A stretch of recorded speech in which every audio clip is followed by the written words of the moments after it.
Hey, good afternoon, everybody. Welcome to The Other Side of Addiction. I am Al Richards, and I am here with my lovely, lovely partner. Go ahead, introduce yourself. I'm Lorie Warburton.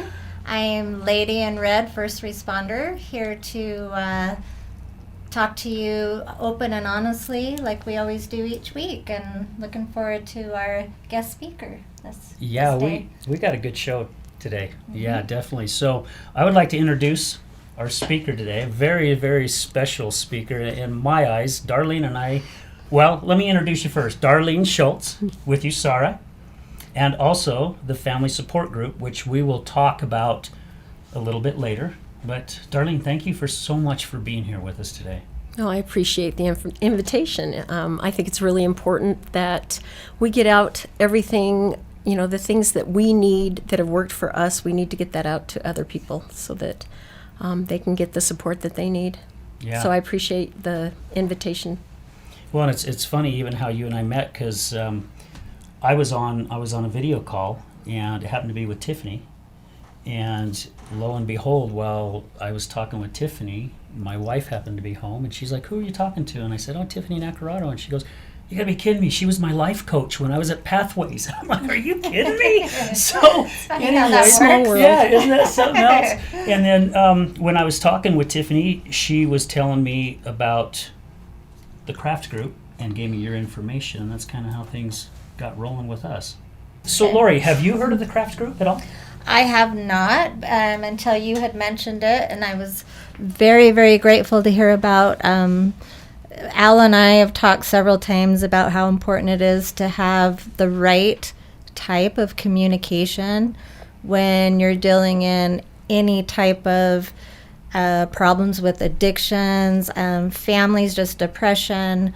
There's all kinds of things. I almost lost my son about 1.5 years ago to depression and addiction and that kind of thing. And so very grateful to hear of any way that we can communicate open and honestly. And so when I heard about this, I just really got excited, because it's something that came to knocking at my door a couple of weeks ago. And so I'm very grateful to have the expertise, and things that we can all learn from each other going through these types of things. So absolutely. Darlene, if I may, what got you started in this? I mean, what's your story? What's your journey? Well, this goes back to about 2008. My youngest son was graduating from high school 6 months early, and needed to get a job. And before he went off to college, he had a scholarship to college, and it was about December. And he was working at Home Depot and came to me and said, "I need something for my back." He had back issues through his whole teenage years, and we just dealt with it with ibuprofen and Tylenol. And he said, I'm going to go to the doctor. He's 18 years old. He says, "I'm going to go to the doctor and I'm going to get something for pain, and I just want you to know that I'm doing this." And I said, "I'm fine with this, just don't get Lortab." I had a couple of brothers that struggled with Lortab dependency, and their life was not good. And I just didn't want to see him going down that path. I didn't want to see him struggle like they were. And he said, "Oh, I promise I won't." So he came home with a prescription of Oxycontin. And I had no idea. I was just like, whew, it's not Lortab, thank goodness. Had no idea. Within 3 months, he was dependent on the Oxycontin, and his doctor cut him off. And he turned to the streets. I didn't know this at the time. Turned to the street and was paying $80 a pill for his Oxycontin. And then when that became too expensive, he ended up on heroin. So here we are in 2008, when addiction is not talked about at all. It was the stigma and the shame and the guilt was so bad, I wouldn't share it with anyone. My son was a heroin addict at that point. And 6 months, he had just graduated a month, in May, and in June, he was just literally stealing to continue his dependency on this drug. And I was embarrassed. I was ashamed. I was a school teacher. I didn't want people to know my son had a heroin addiction, because they'll think I'm a bad mom. They'll think he's a bad kid. And neither of those were true. So basically what I did, is I tried to stop that runaway train by myself. I thought, you know what, I've got to stop this before anybody finds out. I kept that secret hidden in the back of my heart and decided I can do this. I'm going to get him to stop. I didn't realize how strong that drug was. I had no idea what I was heading into. I did everything as a mom I could. I taped all his phone calls, recorded all his phone calls, and would listen to hours and hours of tapes. And it was a home phone. I'd taken his cell phone, and I finally got a break. There was a drug deal going down, and I was going to jump in and stop this once and for all. So I headed to West Valley, hid my little white minivan on a little side street, and waited and waited and waited. And my son pulled up. A drug dealer pulled up in front of him, and I took my little white minivan and pulled right in front of that drug dealer, got out, and took off and gave him the what for. And my son, this was in 2008, okay? Today, I don't think I'd ever try this. But my son jumped out of the car and came running over to me. What is wrong with you? You need help. And he moved my minivan. The drug dealer took off. He got in his car and left, and there I stood in the middle of the street going, wow. What just happened? That did not work out like I thought it was going to, and I just started bawling. I went and sat on the curb and just cried and thought, what am I going to do? This is too big for me. I can't do this by myself. Excuse me. I went home and talked to my husband, and he said, don't ever do that again, ever. And my son had met with his counselor and told his counselor what I'd done. And his counselor called me that night and said, I have a place for you. I have some help for you. We're starting a group called Craft Family Support at USARA, and we would like you to be part of this group. It's a family group. And I thought, finally, somebody's going to tell me how to get my kid off drugs, right? So I decided I'm going to this group. I'm going to get some help. And showed up at the group and thinking they're going to tell me what to do, or how. He had been in and out of treatment at this point. Right. We'd had him in and out of treatment, inpatient, outpatient, intensive outpatient, counseling, and none of that was working. Right? We were just getting deeper and deeper in debt. So when I went there, the first thing they asked me is what was I doing to take care of myself? And I'm going, well, this isn't about me. I'm trying to fix my son. He needs the help. There's nothing wrong with me. Yeah. And they said, oh yeah, there is something wrong with you. You need a recovery of your own. You need to learn some skills to help your loved one. And so I jumped in with both feet, and communication is the foundation of our program. And I quickly found how to interact with somebody that didn't have a healthy brain. I was doing the nagging, the pleading, the threatening, the negotiating recovery over and over, not because it worked, but it's all I had. Well, that's all we know. That's all we know. That's all we know, being on the other side. It. Yeah. And so once I started learning the skills and learning how to interact in a positive way, things started changing. He started getting better. He started looking for his own path to recovery. I mean, I had chosen his path up till then. I had told him where he's going, what he's doing, and none of it worked. But when I let him own his recovery and not work harder on his recovery than he did, work on recovery of my own, things started getting better. He started doing better. He found a medication-assisted treatment called Vivitrol, and that helped him. And he started seeking his own smart recovery. Worked for him. He was not an AA person. It just didn't fit for him. So he had found things that had helped him, and he did really, really well. I did really, really well. I learned quickly how to help him help himself. And as time went on, he got better and was doing really well. He had $8,000 worth of debt that he had pulled himself out of. He had 2 jobs. He had bought a car. Life was great. My mom passed away, and I kind of got into a funk and stopped going to the craft group. And my son came to me and said, Mom, you need to get back to your group. Wow. And it just goes to show that we, as family members, fall back into our old behaviors just like they do. Oh, exactly right. And he could recognize that I needed my support again. Absolutely. Darlene, you bring up a valid point. I lost my mom about 11 years ago. And I think I mentioned this on the last show, but it's funny you bring that in because that's when I started losing myself. Into, like, you're on the other side of addiction. I'm the one, who has the addiction, right? And so I found myself losing myself, but not really telling anybody and nobody really noticing, because I have a strong, happy personality, right? And so I can kind of mask those things and live my life through other people. So I'm glad that you brought that up, because we do need to recognize the triggers that we have, and it can be on the other side or this side as well. So I think that's very important that you brought that up. She brought up another good thing too, and we spoke about this last week, was the embarrassment. Because I spoke about that, how I didn't want to say anything either because I was embarrassed. And I can imagine with you being a school teacher, I mean, that embarrassment had to escalate to a higher Very level. difficult. Yeah. It was very difficult, yeah. I think in our professions, especially because I've always been in a very professional atmosphere and everything, no one ever knew or would have guessed that I had problems that I was dealing with. There were times I would come to work with a water bottle with vodka in it and just be like sipping on that, and nobody would know. And people know now, so I'm comfortable to talk about it enough, because this was, several years ago.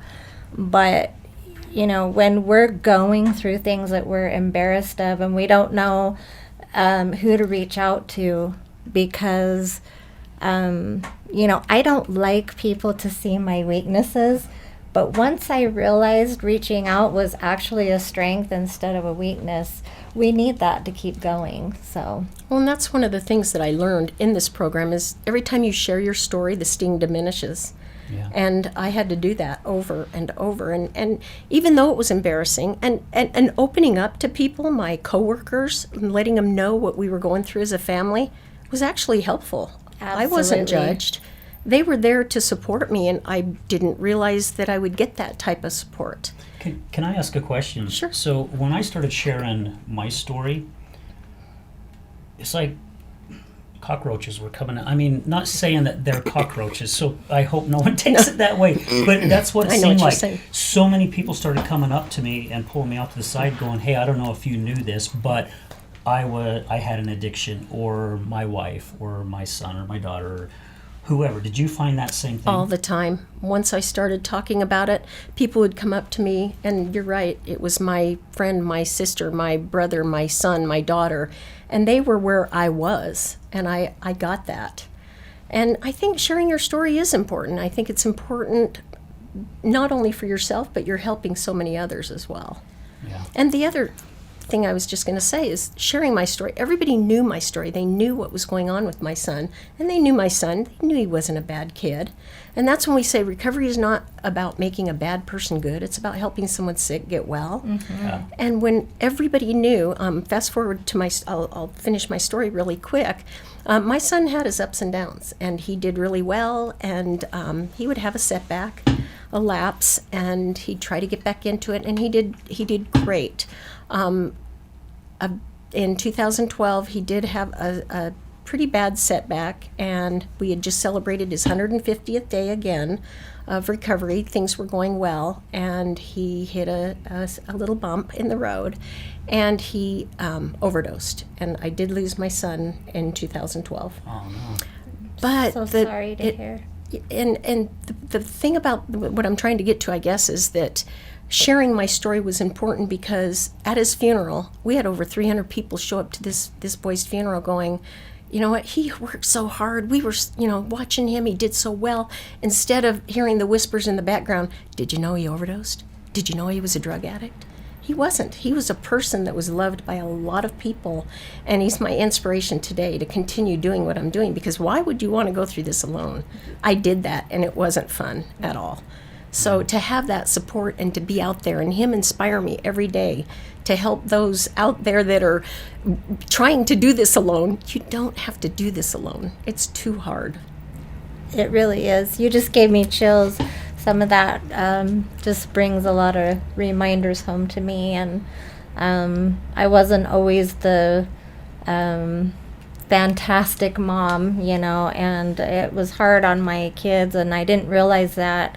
I got married at a very young age and went out there, and I I wasn't the prime example of a mom that I should have been. And I didn't realize that until my boys got older and they started telling their stories of what it was like having me for a mom. Not that everything was bad either. I mean, we had some fantastic things, and I mean, there's a lot of things that come into play with that. But I mean, thank you so much for opening up and being able to share that, because that really touched my heart. So I know people listening out there, that's going to touch theirs as well. Well, I hope so. Yeah, because it's happened to a lot of people. Oh, I mean, I was talking with a friend just about a week ago, and the same things happened to him. He lost a daughter. He's lost 2 daughters. First one, he doesn't really think it had to do a lot with the addiction part, but the second one it was. And I just can't imagine as a parent to have that happen to you. And one thing that you said at the funeral, how everybody was talking about your son, how what a great kid he was and everything like that. That is a touchy subject for the other part, where I think so many people put a label on somebody that's battling addiction. And I've been guilty of it myself, because when my wife was first going through it, I mean, I was throwing the label on her. There's nothing, like you said, there's nothing wrong. There's still this person. As I started understanding a little bit more, I used to say, my wife is just lost. She's lost right now. She doesn't know which direction to go. But to see her get swept off to the side, like basically she was just an old rug, just toss it out, that she didn't mean anything anymore, it used to really upset me. And even though at the same time I was still kind of doing the same thing, but yeah, it's so good to hear that the people that was there to support your son looked at your son as who he was as that person. I think it's important to recognize that this show is all about pulling people out of the darkness into the light. There's so many people out there in darkness, and they're afraid to come forth. And so we want to bring more light and shed light on each subject we talk about. And so we're just very grateful for you, Darlene, to be here today. Well, very and grateful. One thing I want to say, too, is that you can't help a person get better by making them feel worse. And especially people struggling with a substance use disorder, they already feel bad about themselves, bad enough about themselves. They walk in a room and they instantly feel judged, even though they're not being judged. They're feeling that from everybody, at least my son was. And, we've got to step up and look at them as a person that is trying to get some help, because if they had diabetes or cancer, they wouldn't be treated that way at all, and they wouldn't feel that way. Exactly. So, yes. And as a mom, I didn't, when your loved one has cancer or diabetes or something, some terrible disease, everybody's there to help you. But nobody brought me casseroles when my son was struggling with heroin addiction. Isn't that right? funny how that goes? Yeah. Yeah, that was really good. One kind of neat thing that happened is I have someone in my life right now who has a son who's battling addictions. And the last phone call that we had prior to this recent one didn't end well, because he's in prison. And we get you only get so long on the phone, and then when you're in the middle of this conversation, you get shut down. But we got the opportunity just the other day to have a new conversation with him, and we had spoken about how to communicate better with him on the phone when he calls. And we had a wonderful conversation that ended in "I love yous" and "it's so good to hear your voices" and these types of things. And they need to know that they are loved, that they're appreciated. Their minds need to heal, and all these types of things, especially if it's been years that they've been in these addictions and problems. And so I was grateful that we got to have that conversation, and it just happened a couple days ago. So I'm very grateful to hear that. I think that will help him, just to know that I said, you have a great support group when you come home. We just need to do things a little bit differently. So, and it's a change that I think is hard for a lot of people. You have to know what to say and when to say it. And it's something you have to learn, and it's something you have to practice. And that's what we do with our program, is we teach you how to use those tools and practice those tools, so that when that conversation or that opportunity for a conversation comes up, you're prepared and ready for it. Because you don't want a confrontation. We want it to be a conversation. And it can turn into a confrontation pretty quickly. Oh, yeah. Absolutely. Snap of fingers. Yeah, it happened many, many times on my end. And like you said, well, my wife, she felt bad about herself. She always has. She no self-esteem, nothing. I mean, she does now. She's getting it now. And like you said, somebody like myself, all I did was I just threw more stuff on top of her. You know, I made her feel smaller than she already was, not knowing that I was literally doing that. And it breaks my heart now knowing that somebody that has been walking around all their life hurting as bad as she was hurting, and me not understanding it and making it worse. And with the skills that I've been learning, it has made such a huge difference, because now I pay more attention to her facial expressions, or what she will say, or just watching her whole demeanor. And I could see, okay, there's something going on inside her head that before would cause her to go drink, and she's really working hard to stay off the alcohol. And for me, that's when, okay, I see some pain there. I just go up and give her a hug and just say, hey, you're doing amazing. You know, I'm so proud of you today, or just I just want you to know how much you mean to me, and just to see how quick. So like you said, the I can't even Conversation. No, it's the Confrontation. Confrontation. Thank you, Darlene. I don't know if we'll have that one on the tape or not, but anyways, like you said, it can happen at a snap of a finger. So the other direction can happen that way too. And sometimes that's all they need is a hug, and I'm here for you, and you know, how can I support you? So I'm going to get vulnerable here, because this is honest, open, and vulnerable talk. So over 5-6 years of my life and being sober and sobriety, I had a little slip back where I thought I could have a glass of wine. You know what I mean? And anyway, then that turned into having another, it wasn't every day or anything like that, but then, you know, a little time went by and I had a drink of whiskey, and then this and that happened.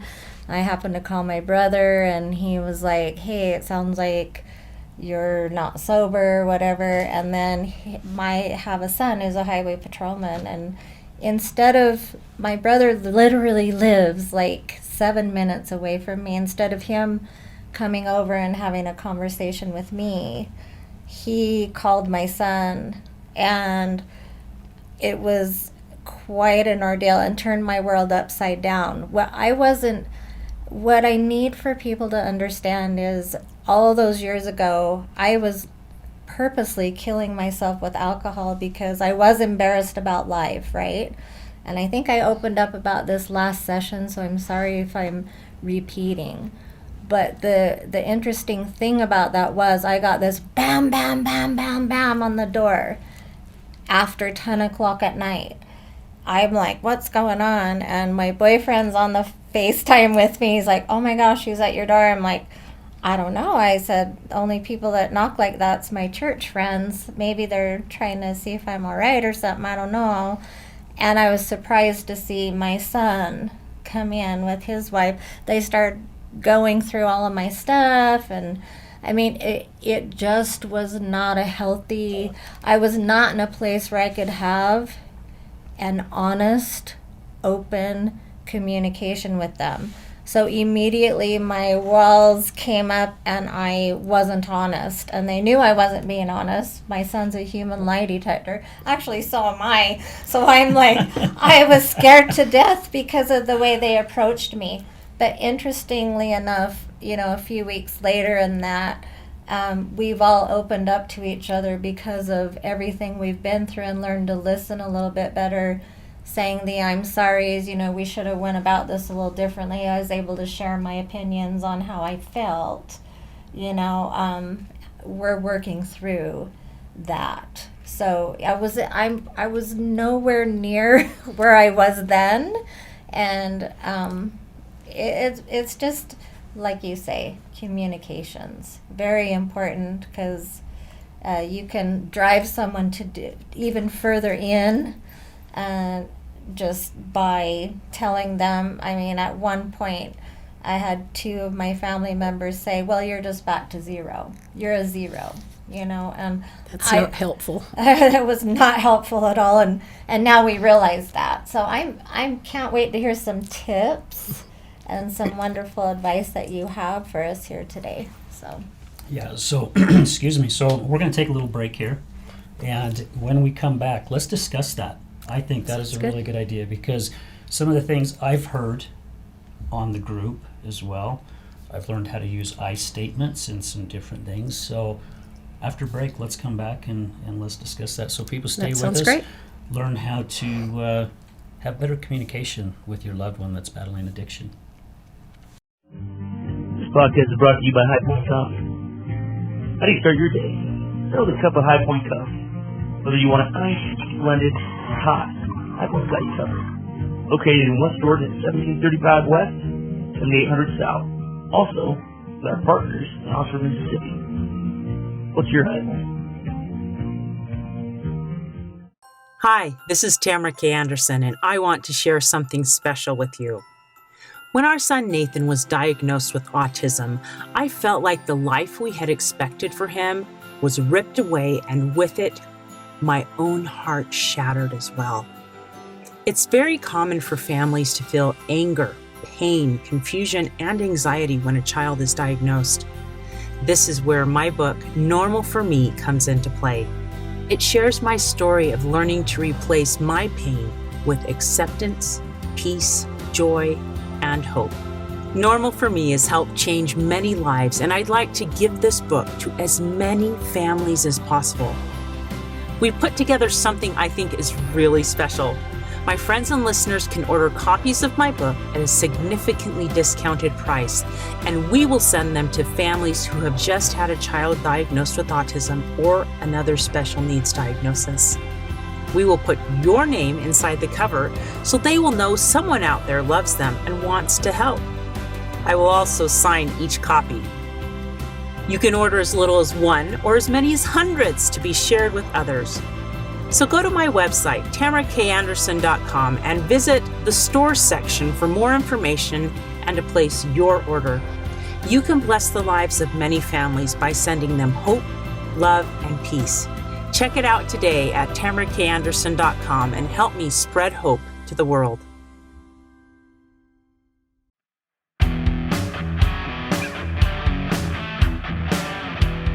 Hello, my friends. This is Brad Neufeld, and I want to thank you for tuning in to the Resilience Talk Network.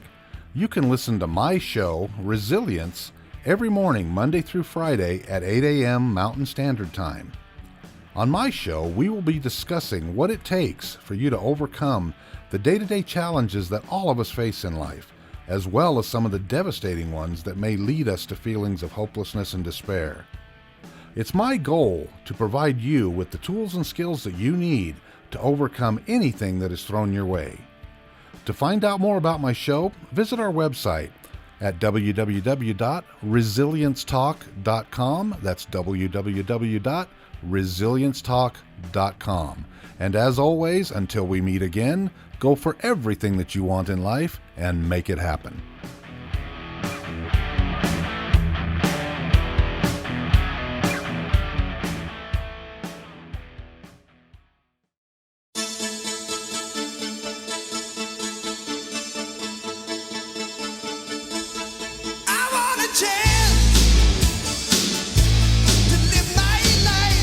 Hey, welcome back, everybody.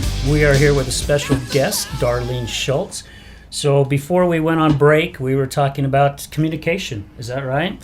So when I got involved with the Craft Family Support Group, it blew me away. You dropped by the workbooks. You just dropped them at my front door because I wasn't home, which was very sweet of you to do, by the way. Thank you so much. Oh, you're welcome. But share with our audience a little bit more about this Craft Family Support Group, because I was one of the people, and I know there's a few who are on the group that I go to as well, or on the Zoom call.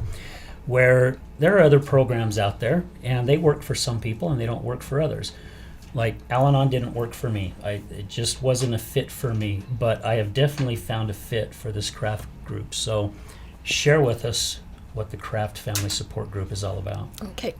First of all, I think I want to talk about what our organization is. Okay. Our organization is called USARA, Utah Support Advocates for Recovery Awareness, and we're a nonprofit community recovery community organization. And so within our organization, we have 4 recovery community centers. We have one in St. George, one in Price, one in Ogden, and our main recovery community center is in Salt Lake City. And so we're a nonprofit. We don't charge for any of our services or any of our materials. I'm the coordinator for the Craft Family Support Group, and CRAFT stands for Community Reinforcement and Family Training. You're not coming to do arts and crafts. As a matter of fact, we had a family show up one night with their kids ready to do arts and crafts.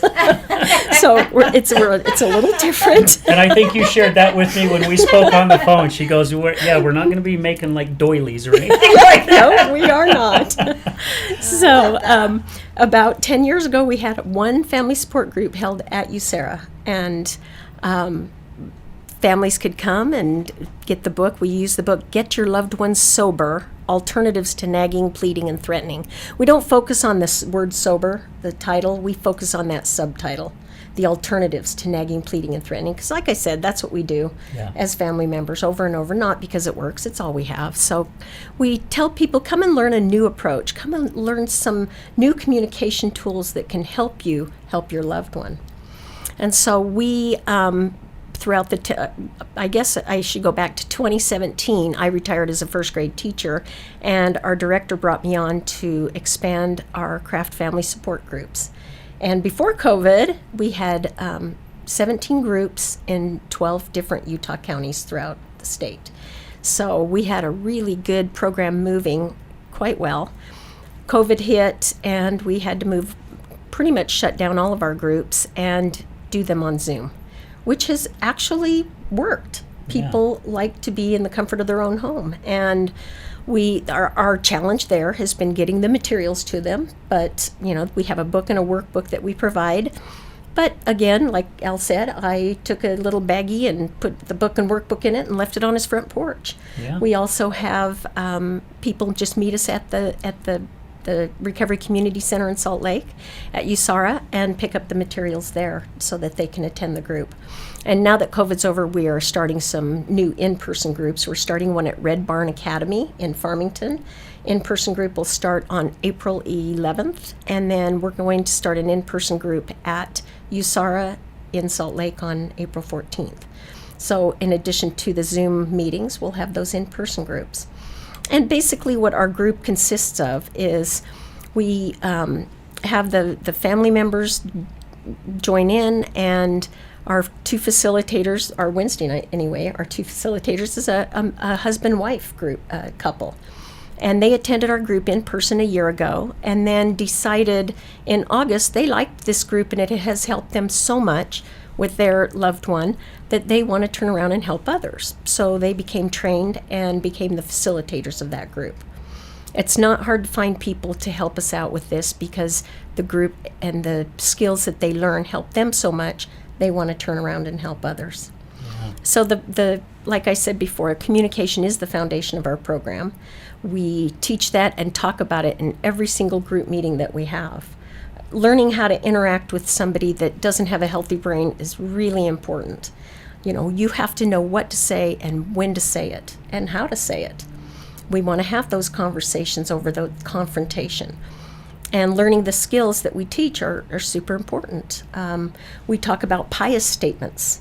Pious stands for positive, being positive, just trying to talk to your loved one in a positive way. And an example of that would be, a negative way would be, I hate it when you're drunk all the time.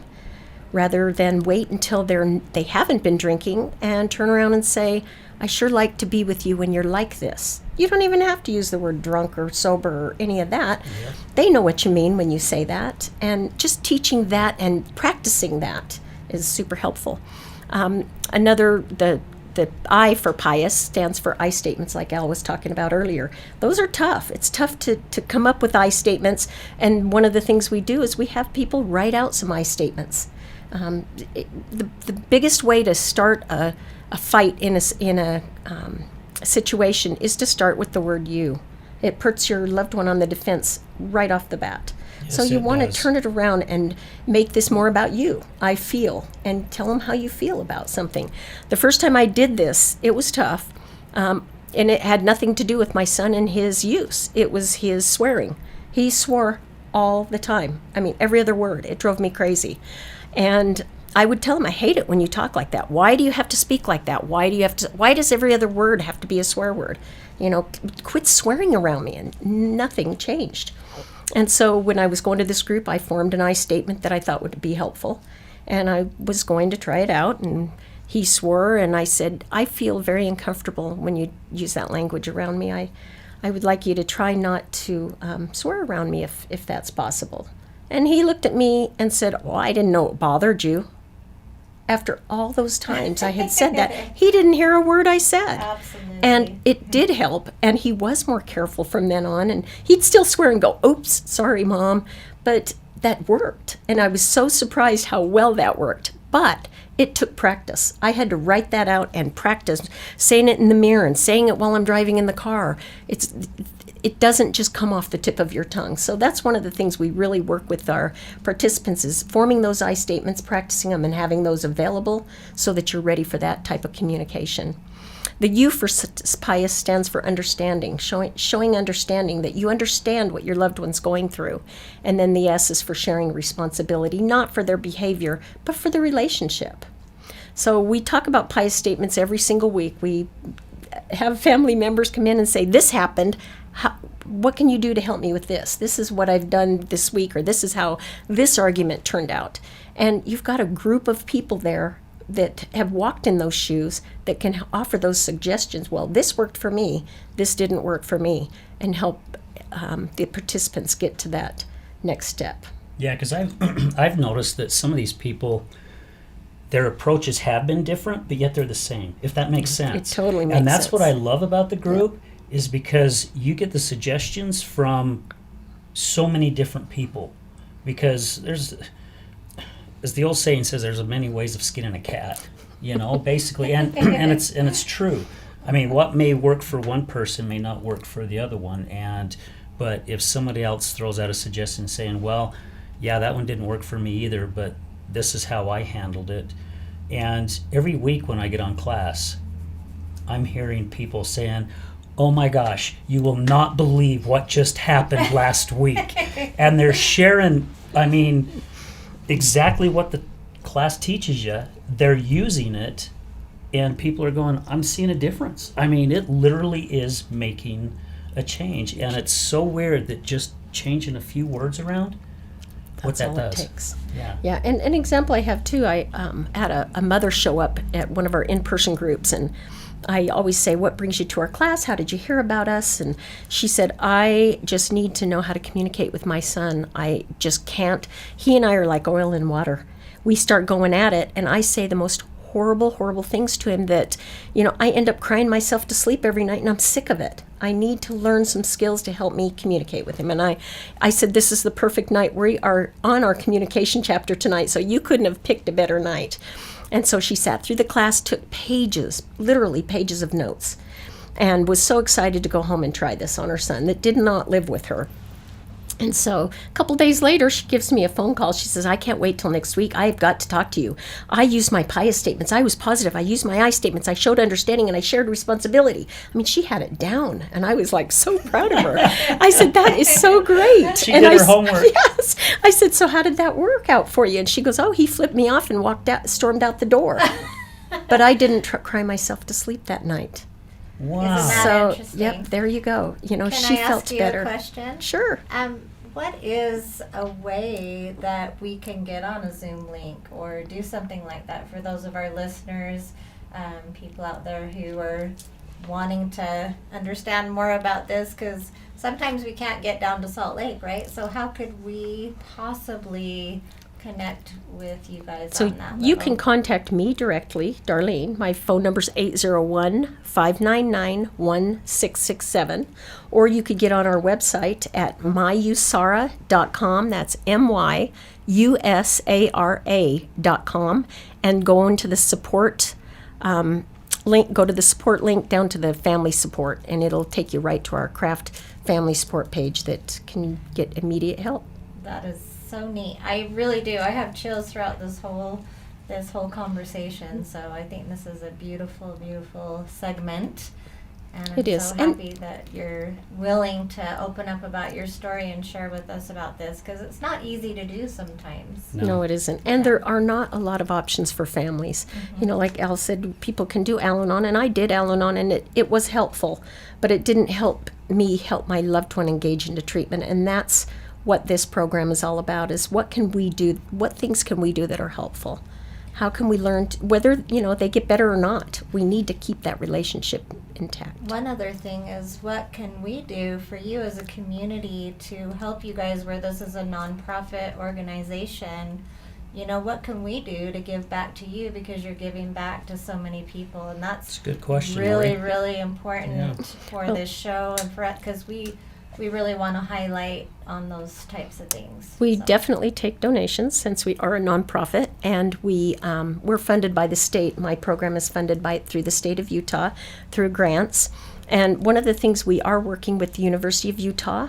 We do surveys in our craft meetings, and we send the results to the University of Utah, the Social Research Institute.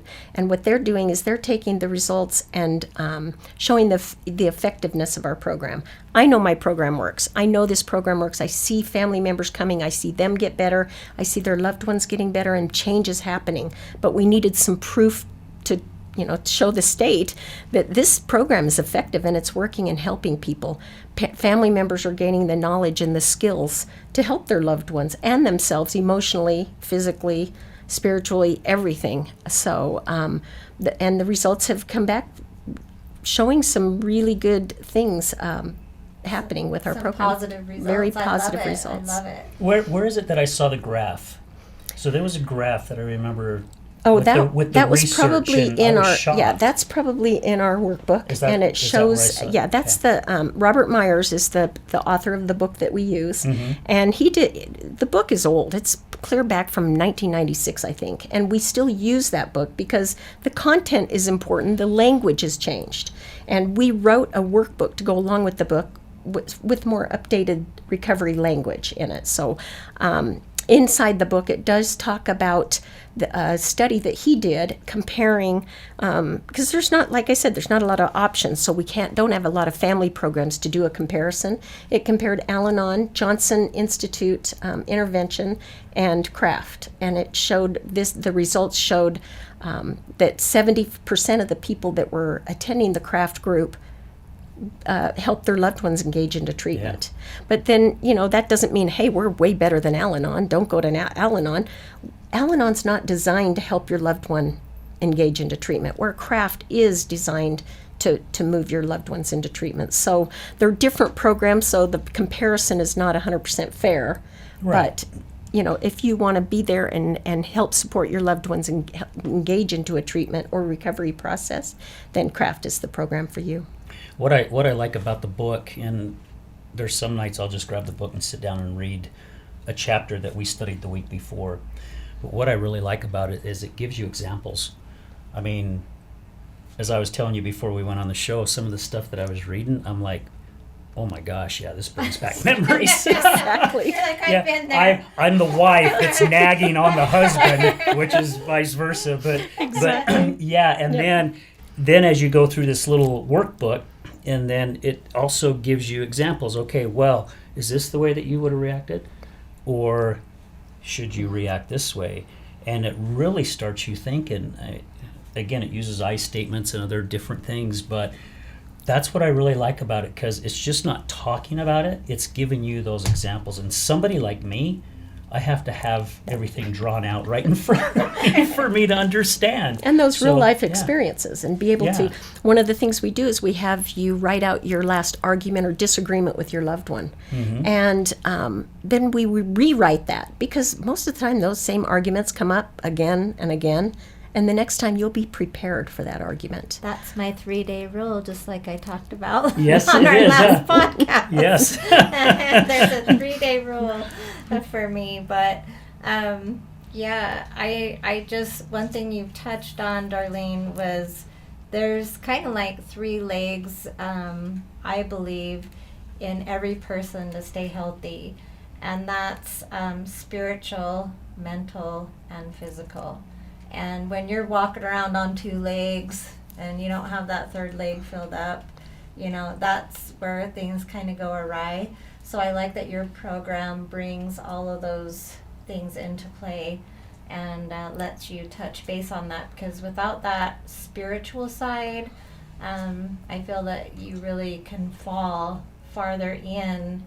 And when you can bring that to light, that's bringing people out of the darkness into the light. That's part of that. So if you're walking around on, we obviously have 2 legs, but if there's 3 legs to that, the whole thing to staying healthy, mental, physical, and spiritual, we need all 3 of those working together in order to stay focused. And I love that about your program. So Well, thank in you our for program, another thing, our family members do physically feel better. Because what happens when, I know where I was, my son called me Psycho Mama. That was my nickname. And I really was out of control. And it wasn't good for my health. It wasn't good for me at all. And when we get worked up, we're not getting anywhere with our loved one, but we're not doing ourselves any good either. And so it's really important to take care of yourself physically. And using the communication that we teach helps you do that. You don't have to get worked up. You don't have to get upset. Another example I have is I had a gentleman come to the group, and his wife had been struggling with an alcohol, was her substance, and she was going to, the groups were held at the same time, so she was going to her group and he was coming to mine. And we were doing this, the activity I was just talking about, where they write out their last argument. And he said, I don't argue with my wife. We don't. We get along really well. And I said, well, is there somebody else in your life that you argue with or you have disagreements with? And he said, well, I own a business, and my coworkers and I kind of go at it. And I said, well, use that as an example, because communication works for everybody. And you can use this as an example, and this can help you communicate with your coworkers. So fast forward about 6 weeks or so, his wife came to me and said, you're not going to believe this. This is hilarious. She said, our coworkers came up to me and said, is he on medication or something? What is going on with him? He is such a different guy. And she said, I just laughed and said, no, he's taking a communication class. Mm-hmm. And they both said, the 2 coworkers said, please keep him going to that class. So this communication, the tools that we teach in this class not only help with your loved one that's struggling with a substance use, but everybody. And there are other people in the family too that are, that's the other thing we address in this class, is that there are other people in the family affected by this, and that relationship is important too. So family members need to learn how to continue those relationships as well. Yes. Yeah, and like you said earlier, the communication skills that you do learn, that other person sees it pretty quick. Mm-hmm. Because about 4 weeks ago, I guess I don't know, I lose track of time. It could have been 2 weeks, and I think it was 4 weeks. But my wife come up and she says, can I give you a hug? And I'm like, yeah, sure, what for? And she goes, you've changed. And I'm That's like, I've awesome. changed. And she goes, there's something different about you, and I just want you to know that I recognize it. That's and awesome. Please don't go back to the other direction. And I mean, that just did wonders for me, going, okay, Because we don't get those pats on the back. No, I'm finally doing something right. Instead of her telling me, hey, for once I wish you'd be my husband instead of my therapist. Now she's saying, thank you for being who you are. And it's like, oh my gosh, yeah, this is this is pretty cool. And luckily I was learning some of those skills before I found the Craft Family Support Group. But now that I have, it's increased those skills 100-folds. So, Well, that reminds me of a gentleman that his wife was in my group, and he came to me and said, "Thank you for everything you're doing." And I said, "Why are you thanking me? She's doing all the work. I present the material, but she's doing all the work." And he said, "But this is the first time in 20 years I feel like I'm going to make it in my recovery because of what she's learned in this group." how cool is So, that? yeah. That is really cool. Yeah. So I think it's important to remember and touch base on, again, open and completely honest communication in a style that works, and not everybody knows how to do that. So, but I think the main thing is being, and I don't mean to say brutally honest, but you do have to use honesty in order to move forward with, anything you're doing in recovery or communication or those kinds of things, or it just doesn't work, right? But there's a way to say it and a way to do it. And we've all learned. I mean, you just had a few instances, so did I. And I don't know if my kids just took a look at things, over the years, or what have you, but they were able to, maybe something I said to them, we actually wrote each other a couple of emails instead of lashing out or this kind of thing, that helped open up some more honest communication as well. Sometimes writing things down, like you said, really, really helps, and you look at things and just become accountable for yourself, and they become accountable for themselves as well. So it's just kind of... Well, and a lot of times we talk about that gut feeling because our participants want their loved ones to open up and be honest, and especially at the very beginning of the recovery. Mm-hmm. They want them to say, yes, I stole that. Yes, I am high or drunk right now. They want that. And we try to kind of tell them that, or teach them that doesn't really matter. If your gut says this has happened, it probably has. Right. And, lying is a symptom of that disease. Absolutely. And getting them to fess up probably isn't going to happen. And why does it matter? Mm-hmm. Why does that matter? That's just going to cause a confrontation.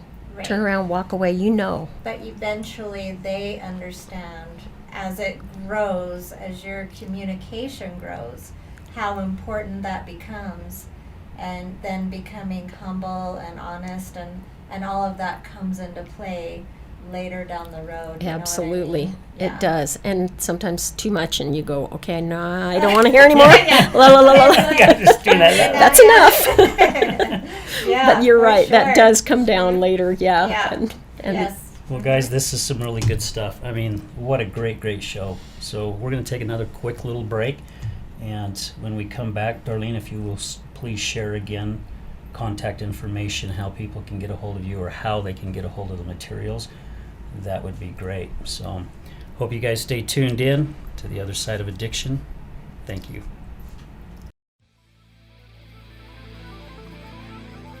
Welcome to the Resilience Talk Network.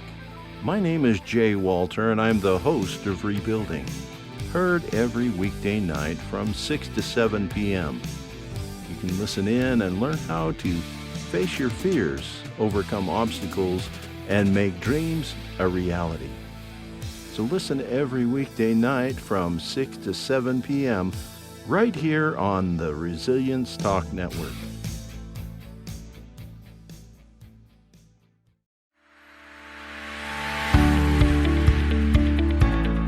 Hi everyone, I'm Sarah Griffiths. I'm an abuse and trauma therapist, and I'm the host of the Becoming the Light from the Shadows of Abuse podcast.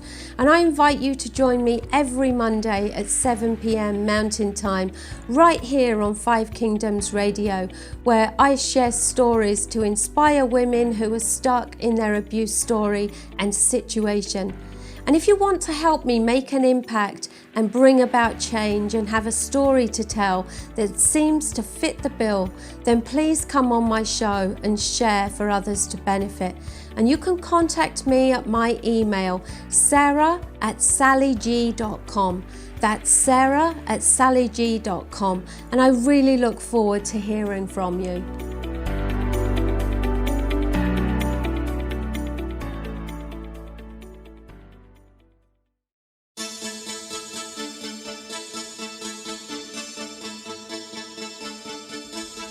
Hey everybody, welcome back to The Other Side of Addiction, and we are here with Darlene, and also I want to thank our sponsor, High Point Coffee in West Jordan, just right off 7800 South in Redwood Road.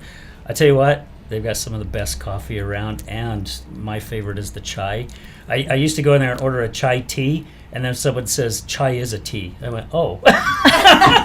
All right, that's pretty cool. Well, I'll make sure I don't say chai tea anymore. I'll just say chai. But anyway, hey, thank you, High Point, for your support. We greatly appreciate it. And we also want to say thank you to Resilience Talk Network.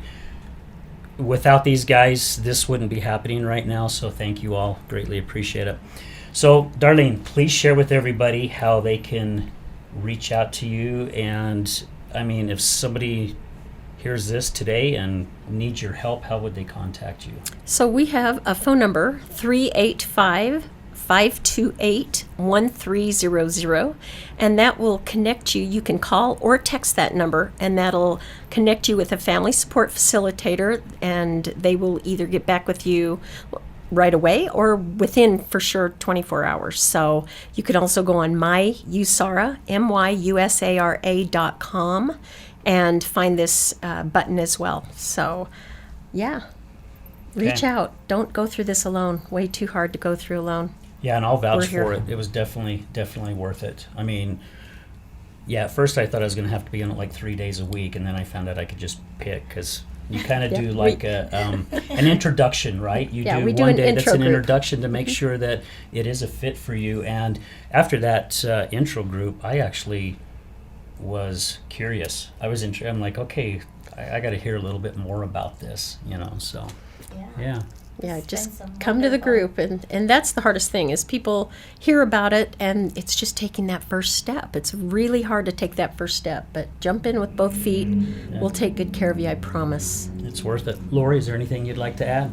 No, I'm just excited. I think that you'll be a help for some people in my family as well, and we can all learn from each other in this. And so, yeah, no, I'm just pleased with everything I've heard today, and such a brave person to come on and tell Thank us all you. about everything that's happened. And my heart goes out to you and your family and everything that you're doing for the community and just everybody out there. So Thank I you. appreciate it. And thank you for having me. Oh, absolutely. Thank you again, Darlene.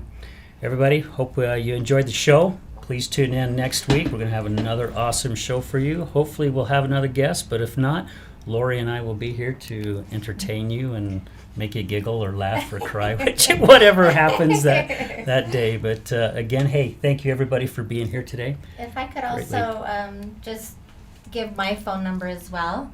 I'm Lady in Red First Responder. My phone number is 801-675-0227. If there's anybody that needs to talk openly, honestly, and just needs someone to be there, I'm always here to listen and just come to your aid whenever you need. So please just let me know and reach out. I'm here for you. And she's a great listener, and I'm glad she said that. So I have a new email, so if anybody would like to reach out to me too, please go to MrAlRichards@gmail.com. That's MrAlRichards@gmail.com, and I will get back with you, I promise. Darlene, thank you again. Greatly appreciate it. Thank you.